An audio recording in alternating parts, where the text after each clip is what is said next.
So we have amongst us His Highness Raunaq Khan, the 9th Nizam of Asaf Jahi dynasty of Hyderabad. So we would like to International Association of Students in Economic Science. Okay. And I'm Mr. Vishal Raj. I messed up because he came and sat on my right and I was like writing something, and I have to be grateful to him for calling me here. And I just completely forgot. And when you came here on the podium, the lights were right and then I forget you. So anyway, so I'd like to say a few things. They want me to talk about culture.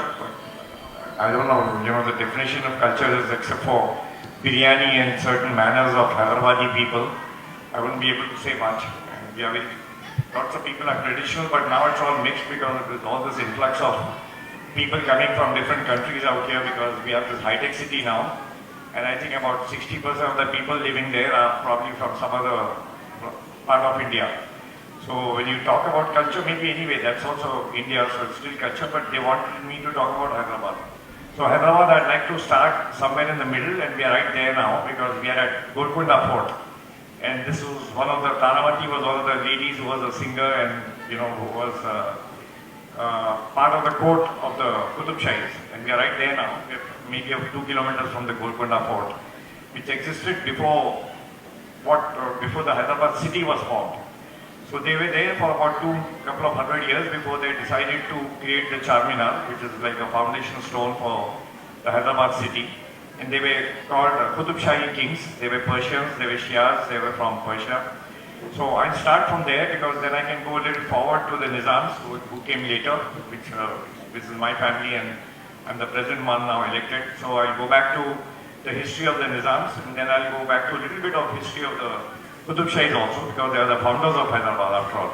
So I told you they probably, because they're Shias and they're Persian, they most likely belong to the, to the bloodline of the Prophet, and the bloodline of the Prophet flows through his daughter. And they have a Bibi ka alam. Alam is a procession taken out on an elephant.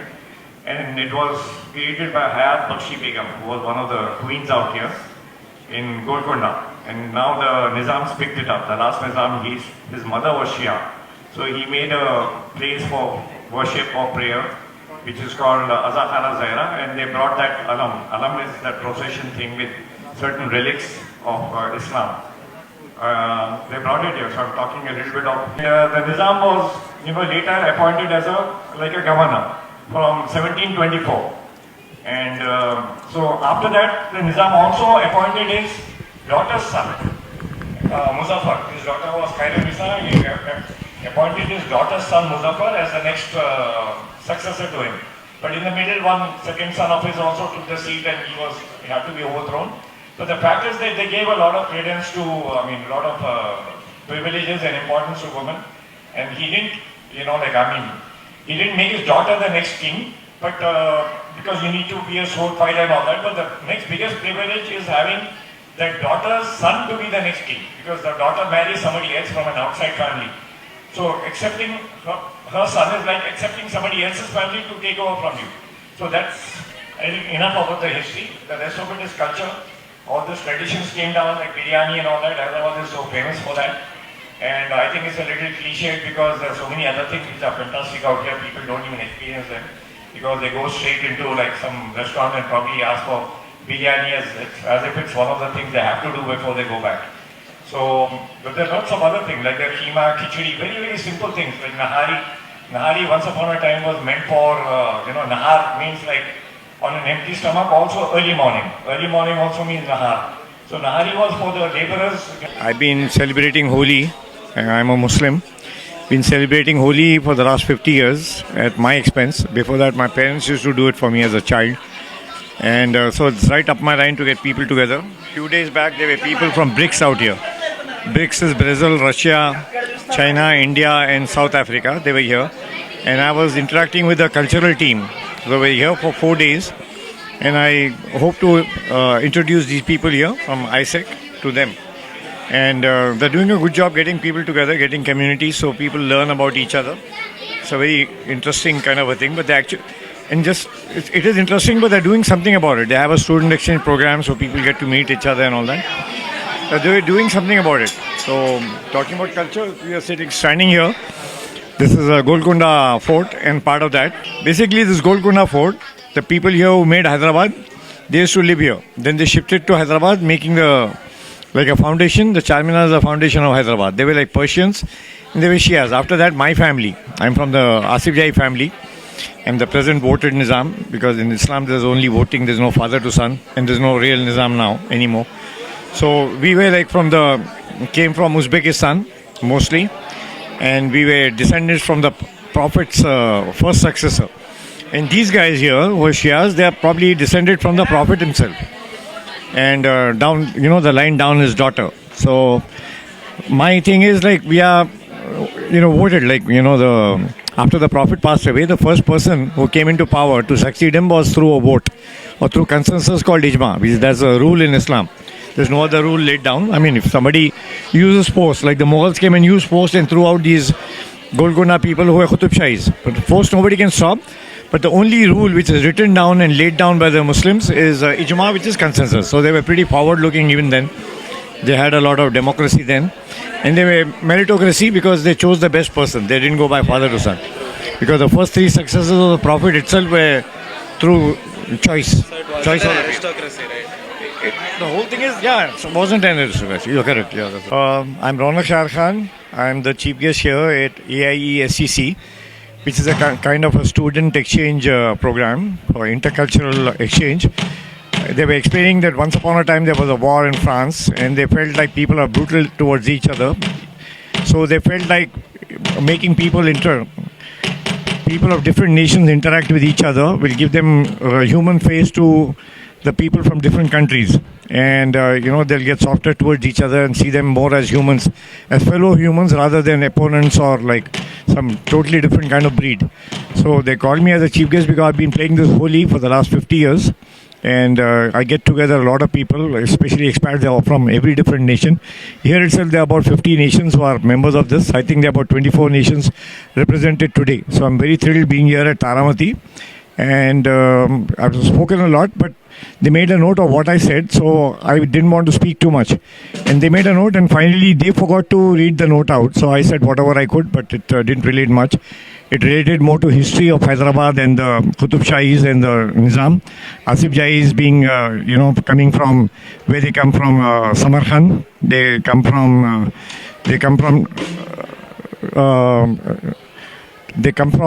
Spain, and they traveled through Turkey. Then they came to India. They didn't come to India actually. They got married into India. But the Nizams are actually descendants of the there's too much noise. Descendants of the first Khalifa of Islam, Abu Bakr Siddiqui Rahmatullah alayh. So anyway, the Nizams are descendants, so they came down from that route. Wanted to tell them that they came through so many different cultures, and all those cultures were accumulated in them when they came here. The Qutub Shahis built the Charminar, and they were Persian, and then the Nizams were Asif Jais, and they came from Uzbekistan. And I'm a descendant of that, and they believed in Ijma, which is a consensus kind of a based, inheritance rather than a father to son kind of a thing, which is written nowhere. But by power, a father wants a son to be.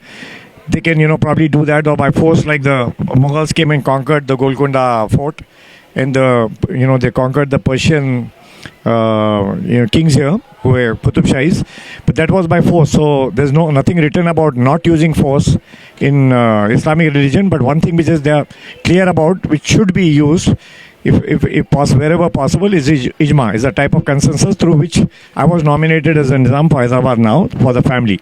So obviously I don't apply, the Nizam doesn't apply to the rest of the people here because they don't have power. They lost power in 1948, and 71 they became very, very common citizens, so there were no special privileges including titles. So the family has adopted me as the 9th Nizam of the Asif Jai dynasty, which is a interfamiliar family kind of a thing, and nothing to do with the government or the people around. I think I better end now because they're planning to start the music, so that's going to be difficult for me to even think straight. So I'll end with that, and I wanted to say the reason they chose me as a chief guest is I've been inviting people for Holi. I'm a Muslim, and my great grandfather was one of the most secular kings. His name was Mehboob Khan. In fact, they have small shrines made in Maharashtra, because Hyderabad extended into Maharashtra and Karnataka. It was 90,000 square miles. So there were some temples and shrines made where people, even Hindu people, supplicate to them. It's been recorded by an engineer called Cyril Jones, and also by Sarojini Naidu, no less, and Mr. Vishweshwaraya, who was a person who controlled the rivers after the 1908 floods, and he was appointed by my great-grandfather Mehboob Ali Khan, and he made this Usman Sagar and Himayat Sagar, which is now the city's water supply, as well as, it controls the flood waters from suddenly, submerging the city. So I think that is enough for history now. And before the band, they've taken a bit of a break, so I think I can talk a bit more now. And so I'll repeat with that. So few days back, the people from BRICS had come here. I spent 4 days with them. They're a cultural group. The cultural group representing BRICS policies in India. Actually, they float around. They were Russian mostly, and one of the persons is based in Bombay, and the remaining were Russians, and they follow the policies and the ideology of BRICS, what BRICS wants to do, but their department is more to do with culture and publicity. So they were with me. They want to include me in some way because of my background, like I already told you about this Holi, and I've been now.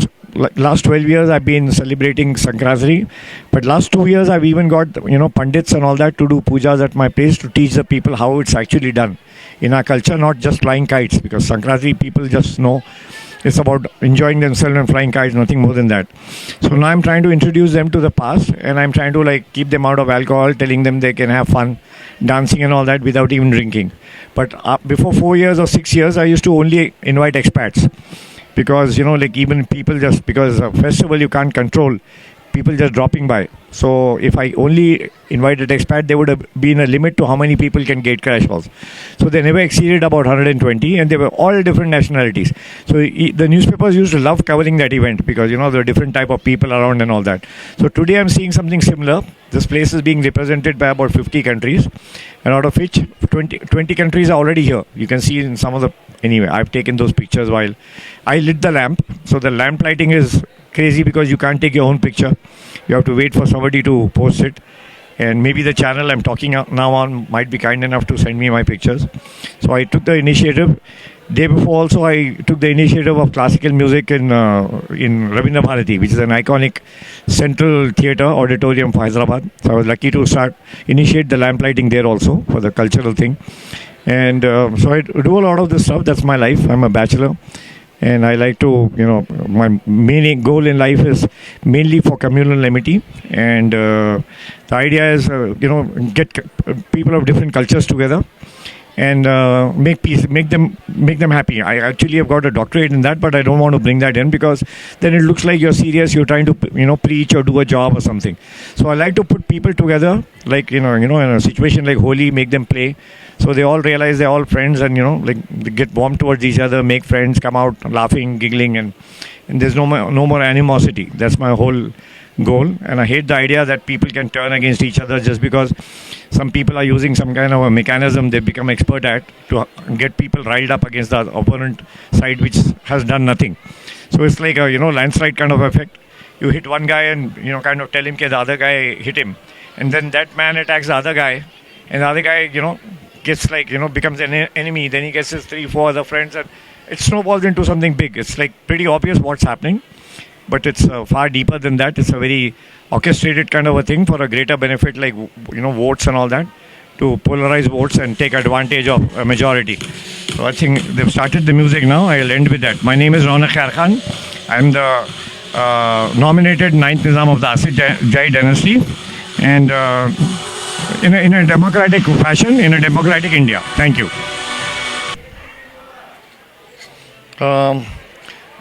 I'm at AIESCC. It's actually full of French words, but pretty similar sounding in English, because the words for the French words are pretty same in English. And apparently this was created to have, different countries come together so they get to understand each other better, interact, so they know each other even if they've been at war earlier. they interact and realize they are fellow human beings and not entirely some alien race or something they can be very, very brutal towards. So the idea is to create that feeling of brotherhood between different nations, and by having people interact with each other like a student exchange program. So right now there are about 20 different nations being represented here, and totally I think there are about 50 nations who are partners with this organization, and they're doing this thing. So it's also a student exchange program. Some of the people who have come here from those 20 countries will be working here for about some time just to absorb the other cultures. They do it as a voluntary thing, and they also try to do like voluntary work for organizations. We need that kind of thing for helping out the poor or the destitute or whatever. And it's I've been invited here by a person called Mr. Hari, who's the boss of this event, and I'm quite delighted to be here. This is at Taramati, which is a part of the Golconda Fort. And since this is all culture, I'd like to say that the Golconda people were Qutub Shahis, they were Persians, and they created Hyderabad. They existed in the Golconda from 300 years before the Nizam. Nizams were here for about 325 years. And 300 years is the last Nizam, he never moved from 1724. So that's counted as the Nizam period, but he was here maybe a little while before, and his grandfather and father came and conquered this fort. And representing Aurangzeb, they were his generals. The Nizam was their grandson, or was the general's grandson, who became a Subedar, a viceroy for the Mughals. Later on, his family down the line became independent, and they became, independent rulers, especially after 1857-58, after Bahadur Shah got exiled. Automatically they didn't have a head, so they became independent. But before that, they worked for the Mughals. That is the Nizam side. So it will be very confusing, because as it is, one side is confusing. Now I'm trying to add Qutub Shahis to it. I'm trying to say Qutub Shahis because we are in their area now. You can see the building around and all that. That's one of the, the campus of the fort, just outside the fort. And this used to belong to some, apparently belonged to artisans who used to perform here and entertain the, the Qutub Shahis, from what I heard, if I'm getting it right. And the fort is, you can't see it. I wish you could see the fort is right behind me. And so that's ancient. And then after that, the Nizams took over. And the Nizams were from the Prophet's successor, who was a father-in-law of the Prophet. His name was Abu Bakr Siddiqui Rahmatullah alayhi. Rahmatullah alayhi is a sign of respect. And he was nominated by Ijma. Ijma is a type of consensus. So we also want to show about culture that democracy existed there. It's a different form of democracy which is called Ijma, which is a consensus. Consensus meaning it's not an individual vote, but people from different communities get together and their heads decide on who should be the next head. And that is the only principle laid down by Islam. All other principles, they cannot stop, like somebody is more powerful than the other, he takes over. Like the Mughals came and took over the Golconda. They couldn't do anything because that was brute power. And Aurangzeb, who took over, he was more powerful than his own father, so he jailed his father and he murdered his brothers. So you cannot stop that. So there's nothing written against or for in terms of taking over civilizations, because I think for kings, certain laws which apply to you and me don't apply to them, especially in that time. Because now, I'm also from that family, but now it's like, I'm living in a democracy which is India. I've been democratically elected also, and that tradition was there from the very beginning, from the time of the first succession ever in Islam by Abu Bakr, and then Hazrat Usman after him, then Hazrat Umar after him. They were all by Ijma, which is some kind of consensus. And then after that, Hazrat Ali, he was also by consensus. And then his son was a direct descendant of the Prophet, Imam Hussein, who all the Shias revere. And Imam Hussein is a bloodline of the Prophet. This is the only bloodline through his daughter, Fatima. And Fatima is also called Bibi, so we have something called a Bibi Ka Alam, which is a procession taken out. It was started by the Qutub Shahis, who were Shias. Shias, a certain sect of Islam. Then later on, the last Nizam, he became, started becoming Shia leaning, because his mother was Shia, and he created a religious place for her called Aza Khana Zahra. And then he adopted this Bibi Ka Alam, which is taken out on an elephant as a procession. So the last Nizam, Usman Ali Khan, in his last years, last 15-20 years, he became tilted towards the Shia type of culture, and he adopted that Bibi Ka Alam. This year, I became the head of the Alam, because the Alam goes to 27 different places. It doesn't enter any house. and a particular house it enters, I was allowed to be there to receive the elephant inside that house. So it was the highest honor you can give anybody in that major procession of Muslims here. Apart from that also, I've been funnily I've been chief guest for Durga Puja, for Saraswati Puja, which are both Hindu. Then I was at a temple, which is a Sardar temple in Karnataka. Karnataka, Bidar, there's the second biggest place for Sardarjis. I was invited as a chief guest. Then I was invited thrice as a chief guest for the biggest procession of Sufi Muslims in Hyderabad. Procession taken out from a place next to Charminar, Makkah Masjid, up to Yusufen Dargah, which is Nampally. It's like about 4 kilometers. I led the procession thrice as a chief guest. And then I was chief guest for the largest celebration of Christians, which is on Christmas, and the largest celebration because it is created, it is organized by the nominated MLA for the Christians, the reserved seat for the MLAs. That was that time my friend Christina Lazarus, she allowed me to be the head. So I've been crazily involved in every different religion as a direct, as a chief guest, not just ordinary as a spectator, which is unusual. So I really fit this scene. So I plan to do a lot of things with them. And I was with the people from BRIC. BRIC is, Brazil, Russia, India. C is for China and S is for South Africa. Now a few more nations joined. So there was a branch which came here for the last 7 days they were here. And that is a cultural organization of BRICS. They go by what BRICS wants, they do it for them. So it's a wing of BRICS, and I'm planning to do a few things with them. And they are choosing me because I've been celebrating Holi. Being a Muslim, I've been celebrating Holi for 50 years at my own expense. And I used to call all the expats out here from different countries. And but I didn't call Indians at that time, because if all the Indians come with all the free food and all that, I wouldn't be able to control the crowd and there wouldn't be anything left for my own guests. So if I called foreigners, I knew if I call 80 maximum, they'll land up with 120, not more than that. So the limit, that was going on from about 50 years. Before that, my parents used to do it for me. Since I was a child, 4-5 years old, we've been playing Holi. So last 50 years I'd done from my pocket. Now I do it as a duty, as a bridging communities. And last 12 years, because Holi is a very rough kind of a thing. People throw water, you get thrown, pushed, and color on your face doesn't come up. It's a very rough thing. So I started celebrating last 12 years. I've been celebrating a bit before, kite flying, called Sankrantri. But last few years I've been doing it in a very serious way. This year itself. This year we did it with all the proper pujas and all that. All the cultural related thing, the religious related thing, because that's a religious thing. People just know it's about flying kites without knowing the background of it. So what I've done is I've found out that it is connected with the sun god. So in different areas of my state, they have different ways of appeasing the sun god. So I got all the priests who have their different methodology of praying to that god. And I had those 4 priests praying at my place so people could watch how they do it. And I got cultural troops from those areas to come and perform here. And I invited about 400 people, and this 400, none of them are my friends. And so I just wanted another group which is called Jai Ho and Jai Bharat, which is again intercommunity kind of, intercommunal, amity kind of a group. And I hosted them. And this time I did not have any alcohol there.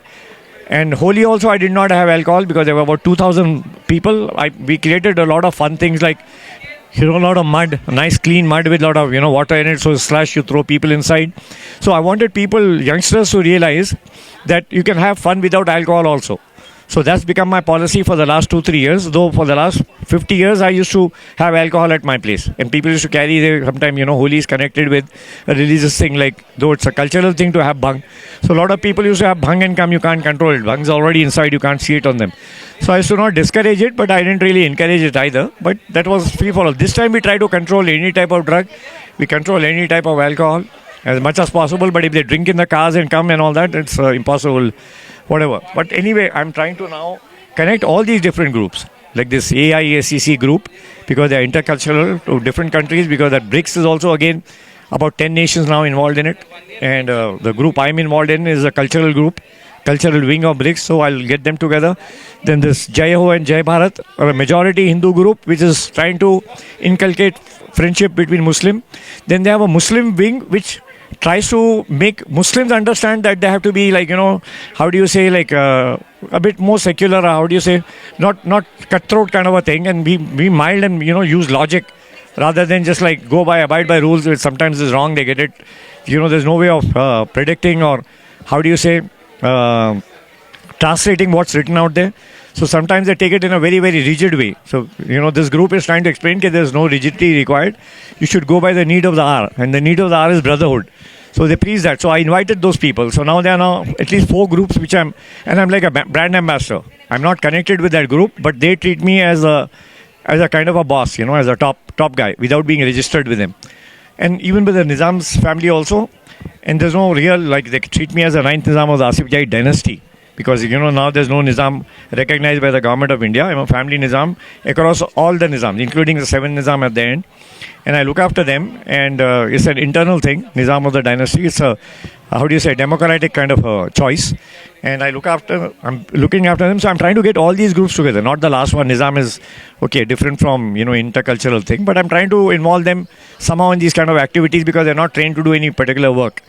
And they need to also get into the, stream of India, mainstream of India, because they've been sheltered, because they were 230 years, they were rulers. They have very little clue about making a livelihood for themselves.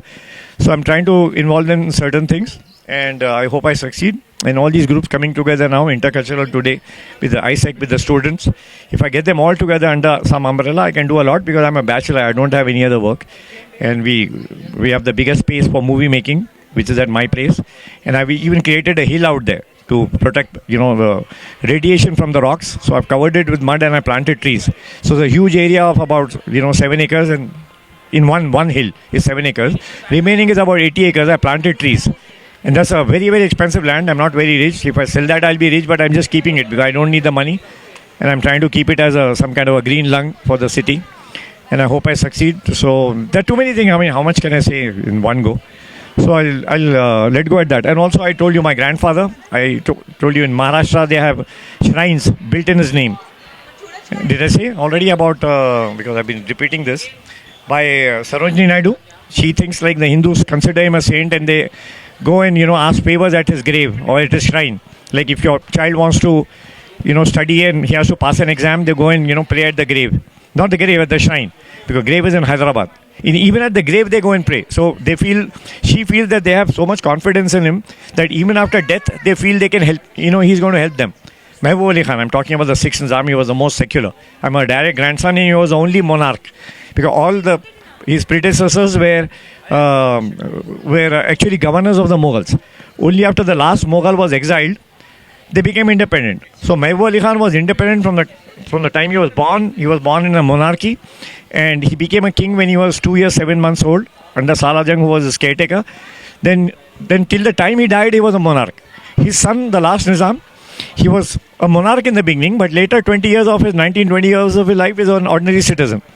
So he has that, kind of, his record is kind of spoilt because he never got to be a king end to end, like they dethroned him, and so it's not such a big honorable thing to be dethroned. I mean, I'm not saying it's an insult, but it happened. But you expect to be a king, and king on your own terms. Only Mehboob Ali Khan got that privilege. His child was never, like a monarch beyond a certain time. But the last 20 years, he was an ordinary citizen. So why I'm saying that is because Mehboob Ali Khan is my favorite. I'm like all this holy and all that. I do it at his place. You must have heard about the 1908 floods in Musi. So he did a yagna. Yagna is a Hindu way of appeasing the gods, because the majority of the people suffering were Hindus. And Vishweshwaraya was there as a witness. And he said the water subsided. But it must be a coincidence. But he did the yagna, which is dangerous. You have to get into the raging waters and do it. So he did that. And, the railway engineer, his name is Cyril Jones. He said there were, like kind of small temples in his name. Not temples, like some structures, like I said, shrine, which represent him. And people go and ask for favors for, like marriages to be happy and, go well, and things like businesses to go well. Those things are still existing. And one of my friends, he's in Jet Prol. His name is Aditya. He's the eldest son of the Maharaja there. So that jet prol, he's seen those structures, which are 190 kilometers exactly. So I have to go and see it. Last time I planned was during COVID, so I couldn't do it. So that's going to be something very serious. It's not to show off about my grandfather. It's to show the kind of brotherhood different communities had during that time. So I want to continue with that, and that's my only aim, like only serious aim. Remaining things take my fancy. Sometimes I enjoy something, sometimes I want to travel, sometimes I don't. Like Turkey offered me a free visa from the government. The first multiple visa offered to me. First single visa was Lakshmi because on the inauguration. Lakshmi Manchu, she's an actress and a director. So we got those visas, and the Americans gave me a visa as some kind of an honor also because, they said I'm some word they used. They gave me under the category. And that US consulate was also in my building. That building is still one of the shareholders who not been compensated. That building is also, the previous consulate. So anyway, so this will go on and on. So I think I'll end with that. Okay. Thank you very much.